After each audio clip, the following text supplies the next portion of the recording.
Violent riots last night at the University of California at Berkeley. You watched them break out live on this show last evening. The man who made that campus tremble joins us tonight in the studio for his first interview following the outbreak of violence. Good evening and welcome to Tucker Carlson Tonight. Few people are hated more by the left than Milo Yiannopoulos, the gay Jewish immigrant who's become the face of the red-pilled right. Evidence of that was on full display last night at Berkeley, where Milo was scheduled to speak, but was evacuated shortly before the speech for his own safety. Are we gonna leave?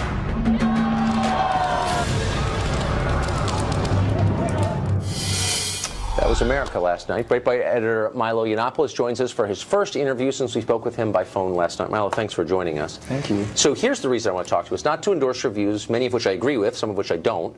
But the point is, you tried to express your views and were prevented by a violent mob. So if you were an anarchist or a Scientologist or a flat earth activist, it wouldn't matter. No. You were not allowed to exercise your First Amendment rights, and that's shocking. Give us first a quick recap of what happened last night to you.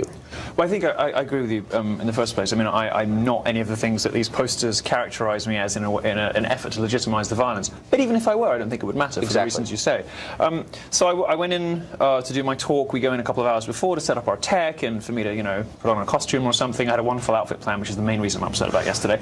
I was going to go as a native. I was going to talk about cultural appropriation in full Native American headdress. I had a full custom headdress with my name embroidered on it. I'm so mad that I didn't get to wear that. Anyway, we went in for like an hour or two beforehand. We were planning it, and suddenly there were these explosions outside. There were firecrackers and rocks being hurled at the building. The police were having things hurled at them, and I was evacuated up to the 5th floor, like by the fire escape. It was all very exciting. And then suddenly, you know, I was being taken out of the building. I was informed that I was being evacuated because there were hundreds of protesters outside, blowing things up, hurling things at the police. The police didn't seem to me to be doing very much aside from hiding inside the building.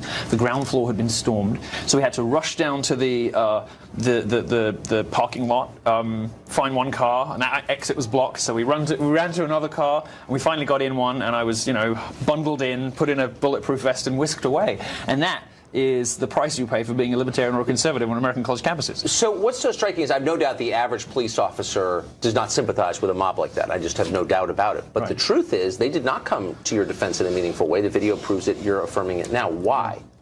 Well, we don't know for absolutely sure, but one thing I can tell you is that the mayor of Berkeley, who was sort of gleefully egging this stuff on yesterday, who today had to apologize for you know, the usual leftist name-calling of me today. What did he say about you? Well, the usual slurs, you know, this white supremacist speaker. I mean, please, anyone who's spent 5 seconds in my company or 2 seconds in my bedroom knows I'm not a white supremacist. But, you know, this usual slurs that they wheel out in a sort of effort to legitimize violence against you. You know, they want to call you the worst possible name. It's like, you know, the punch a Nazi thing, right? Well, I could imagine a reasonable person being taken some way along the argument of, like, it's okay to punch Nazis. But the problem is that the left calls everyone Nazis. So basically they can punch anybody who's opinion they don't. Isn't it Nazis who do the punching? Isn't that what separates Nazis from the rest of us? They don't tolerate dissent, but civilized people do? You would think so. I mean, when my book was announced, of course, there were people saying they were going to burn it while calling me the fascist. I mean, this is the sort of irony the progressive left in America doesn't seem to appreciate. But the real problem is this name-calling because, you know, as grateful as I am to be on the show, and I like the attention, the real people that I want to hear from are, you know, the guys who run CNN, who are legitimizing ordinary conservatives being called white supremacists, anti-Semites, racist, sexist, when they're not. There's an inevitable, obvious consequence to this. Well, I obviously have an interest in this because I don't anymore work at that network, so I don't even want to affirm what you just said, but I have to because it's true. Now, here is a tweet that they sent out, and I'm quoting. Yeah. This is from a CNN Twitter feed. Extremist Milo Yiannopoulos, whose Berkeley event sparked protests, takes on the college establishment and rallies white supremacists. That's from the CNN Twitter feed. I mean, is any of that true? No, I mean, it beggars belief. I mean, you know, it just beggars belief. But the subtext is you deserve it. Yes, it is. Yes, it is. And these people must be held to account. You know, the media has created this environment in which it's okay to say almost anything about somebody who is, you know, right of Jane Fonda. You know, if you have slightly conservative or even libertarian points of view, especially if you are persuasive and charismatic and funny and effective, like we both are, you will get called the most appalling things. And it's a way of legitimizing, in some cases, as happened last night, violent responses. But what I find so striking about this is that it should not be a left-right debate. Because all Americans, as their birthright, have the right enshrined in the Bill of Rights to say what they think is true, period. And yet, I checked extensively, and so did our staff today, to find liberals defending you. I found one with an unalloyed defense. It was Peter Beinart. Peter Beinart at The Atlantic, who is a sincere and principled liberal, defended you. Yeah. The rest did not, and some, in fact, seem to endorse the violence against you that squelched your speech. Well, they're in a bind, aren't they? Because if you come out against it and you condemn it, you're sort of saying there's something wrong with your own side. You're saying that something we have done has created an environment in which it's okay to physically attack the guests. I mean, you know, let's be completely clear. There's this attempt to paint what happened last night as the destruction of property and as sort of, you know, as protest. It wasn't. It was violent rioting in which people were physically assaulted, people were bleeding, people were beaten.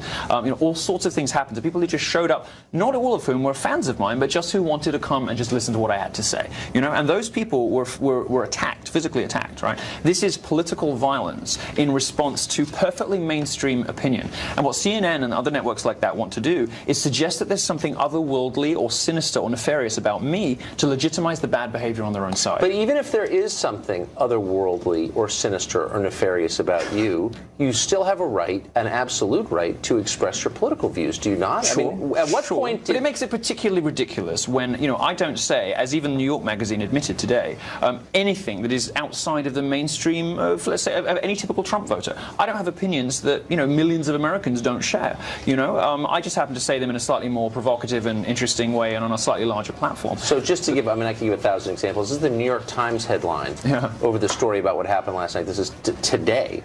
Berkeley cancels Milo Yiannopoulos speech and Donald Trump tweets outrage. No mention of the fact that you were shut down by a mob, and this is the first line. A speech by the divisive right-wing writer Milo Yiannopoulos, University of California, Berkeley, etc. They're trying to insinuate. I mean, Bloomberg did the same thing. They said Milo Yiannopoulos sparks riots. You know, I was like, hang on a second now. What are they trying to insinuate? So where's this heading exactly?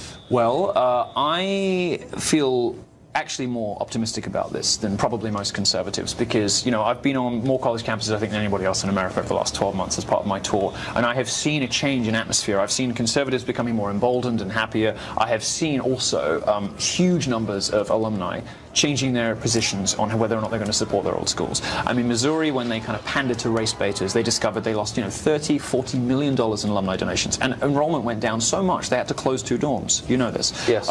This is going to start happening all over America, and my view is, you know, the American higher education market, and it is a market, is going to fix this because schools are going to have to pick. Either they go the direction of the University of Chicago and they say, you know what, don't apply here if you want safe spaces and trigger warnings. This is a place you come to be challenged. This is a place you come to expose yourself to people you think that you're going to hate, and see if it changes your point of view. Or they're going to go the direction of the University of Missouri, and only one type of those institutions is going to be financially viable in the long term. So I'm sure we're going to get mail saying, you know, Milo's not a serious person, he's a provocateur, to which I would say, I could care less. He's got a point of view and he has a right to express it. But I am interested in your response to that criticism, because you hear it a lot, that you're not actually making an argument, that you're intentionally trying to provoke the kind of response we saw last night. Well, my response is, so what? Who cares? I'm an entertainer, I'm a performer, people like, you know, I guess my sort of things are sort of part lecture, part stand-up. One of the things that authoritarians hate, one of the things dictators hate, is the sound of laughter, because they can't control it. They can't control what you find funny. And that's one of the reasons the left is always trying to dictate what humor is acceptable. You know, oh, you can't tell that joke because that's sexist. You can't tell that joke because that's racist. Well, they do that because laughter you can't control, and trying to sort of hammer that down. I'm the worst example for them of somebody who is persuasive and interesting and funny. Every one of my shows is sold out. Every single time I do a talk, people say, I never thought of that. You've really converted me. So that makes me dangerous. Dangerous because my audience is so young, so big, so strong. I'm the person probably that annoys them more than anybody except Donald Trump, because I'm effective. And that scares them. Who, by the way, tweeted about you, I think at 3 in the morning Eastern time last night. Daddy did. He's got my back. To say this is appalling and to threaten pulling federal funding from the University of California system, to which the lieutenant governor, by the way, of California did not attack Gavin Newsom, did not attack the mob that set vehicles on fire and tried to injure you, and did injure a bunch of other people, but attacked Trump for threatening the funding? Well, you know, this seems to be a fairly obvious consequence. If you don't uphold your legal responsibility to, you know, to enforce the First Amendment, you know, to provide speakers with platforms and audiences with safe, the ability to go and listen to speakers of all different kinds, agnostic of ideology, as you were saying earlier. If you don't do that as a university, you're not performing your essential function. You know, Berkeley gets $370 million a year. It is one of the biggest research universities. It's one of the highest ranked research universities. Right. But it's churning out graduates who don't do very much, because only 47% of their graduates go on to full-time employment when they leave. Seems to me that a lot of that federal money could be repurposed very effectively if Berkeley refuses to honor its First Amendment commitments. Yeah, for HVAC repair training, I would say. So I want to get to your book. You're traveling the country because you're selling a book. Well, I'm traveling. Well, I've just started. I think I'm about to switch into the book tour. So Berkeley was supposed to be the last grand finale. My wonderful costume finale was supposed to be the grand finale. I'm now focused. You're smirking at me. I'm now focused on the book, of course, which is rocketed to #1, the Amazon bestseller list when it was announced. So it's a Simon & Schuster book, and they took a lot of criticism for giving you an advance on the book and for publishing it in the first place. And part of their response was to pledge that the book would not contain what's called hate speech. Yes. What is hate speech? I don't know. I'm probably going to get in terrible trouble with them, but I have no idea, and I don't think anybody else knows either. I mean, it seems to be speech that somebody doesn't like somewhere, a joke that's wrong, some you know, thing that someone offends someone's sensibilities or hurt feelings or politics or something. Certainly, the Supreme Court doesn't recognize it as a kind of speech that should be, you know, treated with any special reference or whatever. Hate speech, it seems to me, has been defined by the political left as anything we don't like, anything that violates social justice doctrine, feminism, Black Lives Matter kind of ideology.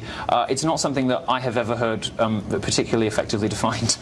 I have literally no idea what it is. I have no idea what it is. But because your publisher, Simon & Schuster, has pledged to keep it out of your book, did an editor say to you, here's how we define hate speech, and here's what we're going to be striking from your manuscript? Get in so much trouble. I don't know what they mean by that. Look, all I can tell you, this book actually is going to be a lot more serious than people probably anticipate from me. I have my college tour to lob bombs, to be outrageous, to whatever. This book's actually pretty meaty, pretty substantial. It demonstrates a lot of reading, a lot of consideration of the issues. This book is already going to be one of the big books of 2017. It is going to be one of those, a big sort of signature, you know, cultural moment for a particular millennial generation that suddenly woke up and decided that being Republican was cool and was a libertarian, you know, punk alternative choice.